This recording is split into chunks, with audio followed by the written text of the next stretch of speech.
Because when you succeed, you also succeed to become target. So keep that in mind as well, right? That's sort of the baggage that you pick up. That's part of the deal.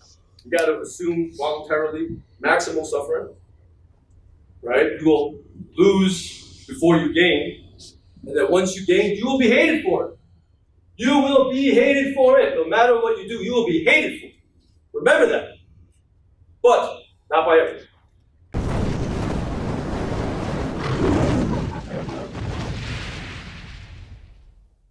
Unless you know how to recognize what you've done and articulate it to enough people where it has some kind of meaningful change. Because if you know something that you're keeping to yourself, or it's a good idea, feels good, and that you have someone you're cooperating with, and if it's not your intent to one day maybe depart some of that wisdom on them, you will not become one. Because you will not know how to cooperate. And if you don't cooperate, you isolate. And if you isolate, your competitors will tear you down. Faster and more brutal than you had yet, because you haven't experienced it yet, you have not experienced it, and if you become an entrepreneur, I guarantee you do. So know it now. Learn how to cooperate and differentiate friend from foe. Know how to be a friend and know how to compete. Right? Be able to recognize the foe, recognize the enemy. Different rules of engagement. Incorporate your Jungian shadow. The shadow is a part of us that Jekyll and Hyde best illustrated. Jekyll, he was a good one, right? The doctor, Dr. Jekyll. Right? And then Hyde's crazy beast. He was so civilized that he denied the beast. And then when he takes his little medicine, now the beast comes out and it destroys everything. Why? Because if you don't incorporate your shadow, your ability to use might, and then keep your sword in its sheath, if you don't do that, you're still going to want power, but it's going to be expressed unproductively, usually presents itself as authoritarianism. Because you're weak. Because you're weak, you want to control the strong. And you do it very indirectly, usually. Right? It's one of these rules of power. So, if you want to be a successful entrepreneur, which I think is the transcendent value, or the hero that becomes the leader, because your success within the dominance hierarchy has the greatest effect on yourself, your family, your community, the world, and the world over time. Right? If that's your goal, then make that meta-narrative the way you see the world. So we're going to keep on touching on this. The hero's journey. So let's see what we got here. We got this crazy-looking dragon. Pretty crazy. With all the riches over there. Bunch of Bitcoin right there. And what do we got here? We have this is a kind of a weak dragon, but for some reason this was I think this is King George. Yeah, sounds right.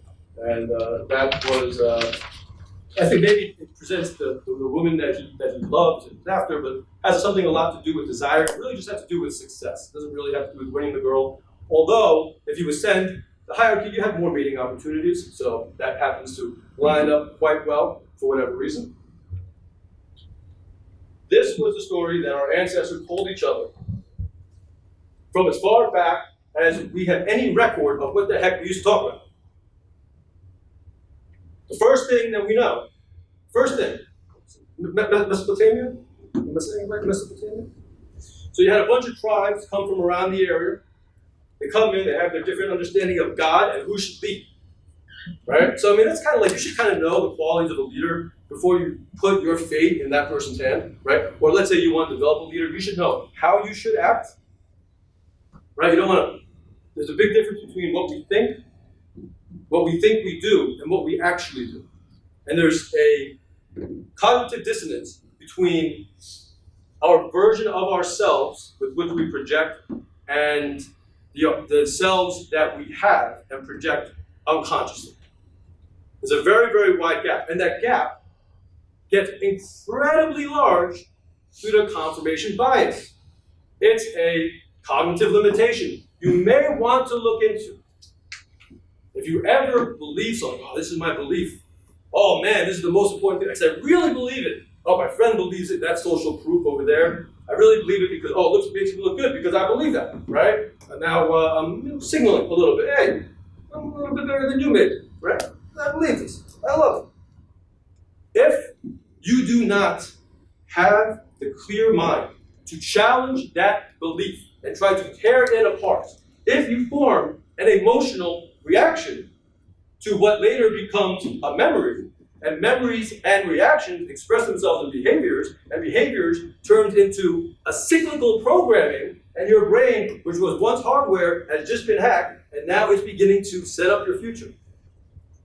If you don't think that external stimuli, the things not in your control, are having an effect on you, you're really going to be in for it eventually when you're competing. So let's have the eyes for that, right? So the Mesopotamians, they had to say, okay, who was the guy that we were going to bring up? And I butchered your name. I'm very bad with names. Murdoch, Muderick, something like that. So who is this guy? So this was the guy that they all had to agree was the transcendent ideal of who a leader should be.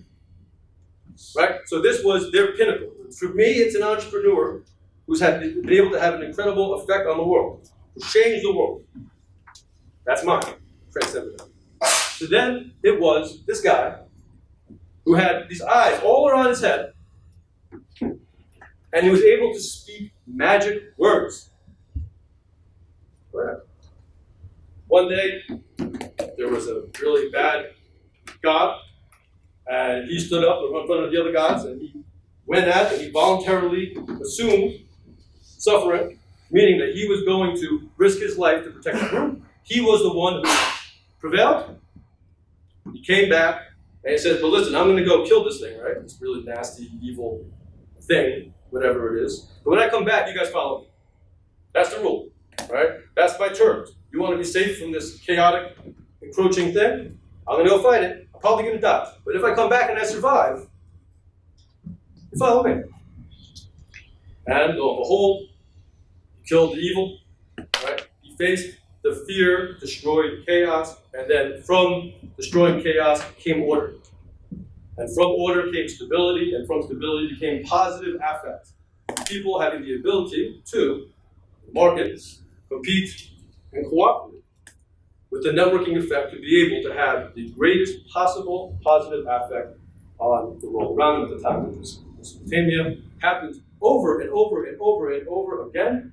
And where we go wrong in selecting our leaders also goes over and over and over and over again. Keep that in mind when you're picking the person that you want to follow and the person you want to become. I've cooperated with people with the values that I consider transcendent, right? That they're moving towards perfection. They are moving towards Murdoch. They are moving towards the ideal. I recognize it, and then I'm going to cooperate with them. And then maybe against the odds, they prevented really bad stuff from happening to me as I was targeted, right? Those are the people you want in your inner circle. Those are the people that you trust to protect you from number 3 and number 4 in the dominant hierarchy to blitz you the second you got some bad low makers, right? So, if you remember anything from today, remember, recognize friend from foe. That takes time. The second thing, develop a worldview with the transcendent. So at least you're aiming somewhere, right? Most are just sort of meandering around and bumbling imperfectly, thinking you're great, but you're really not. Or thinking you're terrible, but you're really great. You just don't know, right? Because you don't know what values you want to go towards. You're just sort of doing what's expected of you, or what you were told to do, or what you were told you were when you were young, and then you identified with some crappy thing that happened, and it's happened to everybody. It hasn't happened to you yet, number one, it did. But let's say it didn't. It will happen to you. You will identify 70% with all the negative crap that happened to you with your life, and that will define your limitation. That will be the circle around you at the end. And as you are going round and round and round and round the circle, I'm going to take the shortcut, and I will tear you down because you're weak. Because you're weak, I will tear you down. Because in business, in entrepreneurship, the strong survive. But the strong is not might. The strong is co-opetition.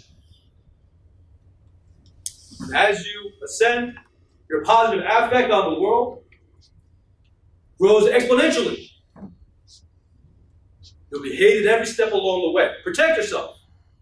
Recognize who you want to cooperate the most with within your organization, or if you own a VC fund, within your fund, who are you going to select and why?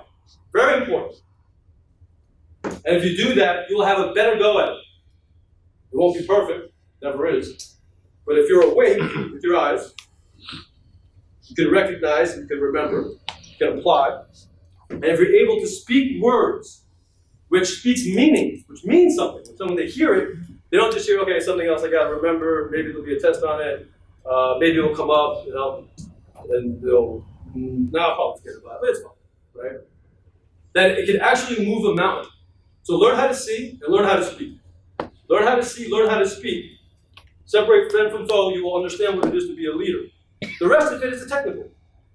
Approving assets is the byproduct of learning how to see and speak. Learning how to mitigate the risk. You'll already know by then. Leverage. How do I maximize the networking effect of whatever it is I'm trying to achieve? Learn how to see, learn how to speak, and learn it well. If you want to be an entrepreneur, here's my advice. Not everyone's built for it. Doesn't mean you don't have to develop yourself towards that, but no one is ready until they've made it their intent to be ready. So that might sound strange. You are acted upon, you don't act. That's one thing that I've learned from the animals, and trust me, the animal just got me on the path. I've been watching people, looking at data, and now I see that a lot of what we do, we convince ourselves post hoc that we made that decision. Baloney! You didn't. You're in a loop. You programmed yourself, or worse yet, someone programmed you. You will fail. Well, I will succeed. Or you will recognize it and succeed and help the world. So in summary, be a hero. Imagine that you're a warrior and that you're training every day. Every day is a training day. Because when you're called to action, you better be ready, or else what? I'll be there. And I'll win. So make sure you're prepared. All right, guys. Questions?